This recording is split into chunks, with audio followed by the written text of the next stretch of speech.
નમસ્કાર. આપણું બોધત્વ સત્ય દર્શનથી બોધિ પ્રાપ્ત કરેલ બુદ્ધ ગૌતમ બુદ્ધના શિષ્યોએ ભગવાન બુદ્ધના ઉપદેશોનો સંગ્રહ ત્રિપિટકમાં પાલી ભાષામાં સંગ્રહિત કર્યો. પિટકનો અર્થ બોક્સ, 3 બોક્સ એટલે ત્રિપિટક. એક સુક્ત પિટક, અભિધમ પિટક અને વિનય પિટક.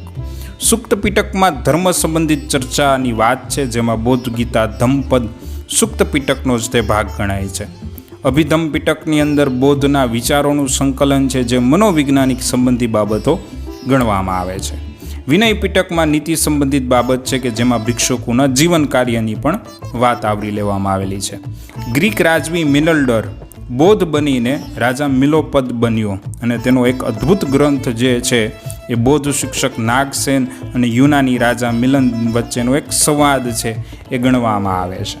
બૌદ્ધ બધા પ્રશ્નોના જવાબ છે એ નથી આપતા, ત્યારે એ મૌન થઈ જાય છે. અહીં પણ એ નવું ચિંતન અને સંશોધનનો વિષય બૌદ્ધત્વમાં જોવા મળે છે. 4 આર્ય સત્ય બૌદ્ધ ઉપદેશમાં છે. 1 સંસાર દુઃખોથી પરિપૂર્ણ છે, 2 દુઃખોના કારણ પણ છે, અને 3 છે દુઃખનો અંત સંભવ છે, અને 4 દુઃખોનો અંત કરવાનો માર્ગ છે. ગૌતમ બુદ્ધ કપિલવસ્તુ નગરી એટલે કે નેપાળથી એટલા જ માટે નીકળેલા કે આ દુઃખ શું છે, અને આ પ્રશ્નનો જવાબ તેને 36 વર્ષની વયે વૈશાખી પૂર્ણિમાની રાત્રે પીપળાના વૃક્ષની નીચે જ્ઞાન પ્રાપ્ત થયું, જે અત્યારે બોધ ગયા બિહાર રાજ્યમાં છે. બૌદ્ધ વિચારધારા કનિષ્કના સમયમાં હિનયાન અને મહાયાનના 2 ભાગમાં વહેંચાઈ ગયું. મહાયાનમાં બૌદ્ધની વિશાળ પ્રતિમાઓ સાથે ભગવાન તરીકે પૂજવા લાગ્યા, જેમાં અશ્વઘોષ નામના વિદ્વાને તો બુદ્ધ ચરિત્ર ગ્રંથ રચ્યો. સ્ત્રીઓને પણ ભિક્ષુ બનાવવાનો અધિકાર ગૌતમ બુદ્ધનું એક ક્રાંતિકારી પગલું છે એ ગણવામાં આવે છે.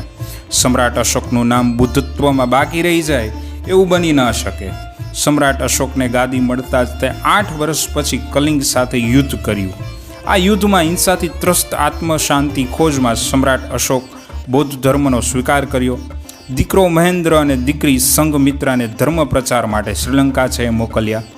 મૈથિલી શરણ ગુપ્તે એક સરસ કવિતા છે. પત્ની યશોધરા અને દીકરો રાહુલને મૂકીને મૌન સ્થિતિએ રાજમહેલનો ત્યાગ કરે છે બુદ્ધ, ત્યારે યશોધરાની નજરે બુદ્ધત્વ કેવું છે.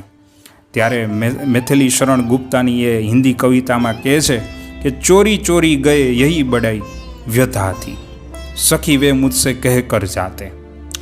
Bhutan, Cambodia, Sri Lanka, Thailand, Laos, Myanmar સત્તાવાર રીતે વિશ્વમાં બૌદ્ધ રાષ્ટ્ર છે.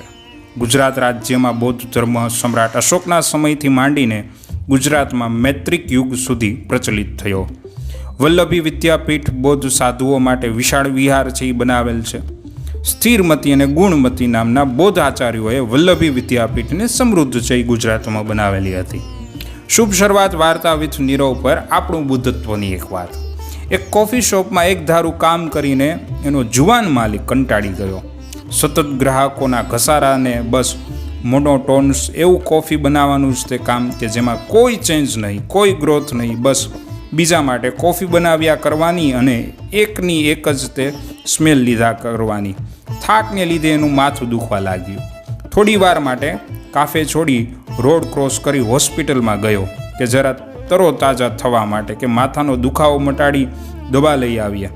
પણ ત્યાં ડૉક્ટર જ ચેમ્બરમાં હાજર નહીં, એટલે એણે પૂછ્યું કે ડૉક્ટર સાહેબ ક્યાં ગયા? મારે અત્યારે જ તે માથું જે દુખે છે એને મટાડવું છે. ત્યારે રિસેપ્શન્સ પરથી જવાબ મળ્યો કે સતત પેશન્ટ જોયા કરવાનું એક ધારું કામ કરવાના થાકને લીધે એમનું માથું દુખતું હતું, તો તે હળવું કરવા માટે સામે જે કોફી શોપ છે તેમાં કોફી પીવા છે એ તેઓ હમણાં ગયા છે. तो भाई आ वार्ता विद्यार्थी मित्रों, वाला स्नेहीजनों, कि जिंदगी का फलसफा ऐसा कि सुपर मोटिवेशन सॉन्ग जैसा, कि जेमा दुनिया में कितना गम है, मेरा गम कितना कम है. અહીં બુદ્ધત્વનો અંદાજ છલોછલ ભરાયેલો આવે છે વાર્તામાં. जिसको देखो उसके पास एक दुख भरी कहानी है. નીરવ મંદિર યુટ્યુબ ચેનલ સબસ્ક્રાઈબ કરજો.